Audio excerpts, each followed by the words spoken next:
শ্রমিক মানে সেই হাত যা পাথরের মাটিকে নরম করে ফসলের মাঠ বানায়। শ্রমিক মানে সেই বুক যার ভেতরে ধুকপুক করে একটা আস্ত সভ্যতা, অথচ যার নিজের থাকার ঘরটা হয়তো আজও ভাঙাচোরা। আকাশচুম্বী দালানের কার্নিশে দাঁড়িয়ে যে মানুষটা রঙের তুলি টানে, তার ঘামেই চকচক করে ওঠে নগরীর আভিজাত্য। অথচ সেই আভিজাত্যের ভোজসভায় তার কোনো নিমন্ত্রণ থাকে না। ইতিহাস সাক্ষী আছে, হাতুড়িয়ার কাস্তের আওয়াজ যখন একসুরে বেজে ওঠে, তখন কেঁপে ওঠে শোষণের সিংহাসন। মে দিবস কোনো উৎসব নয়। মে দিবস হলো দেয়ালে পিঠ থেকে যাওয়া মানুষের ঘুরে দাঁড়ানোর অঙ্গীকার।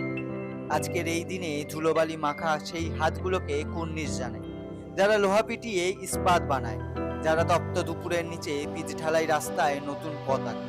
তাদের দাবি আজও ফুরিয়ে যায়নি। দুনিয়ার মজদুর এক হওয়ার ডাক আজও বাতাসে ভাসছে। শুভ মে দিবস। বিজয় হোক মেহনতি মানুষের, জয় হোক অধিকারের, লড়াইয়ের।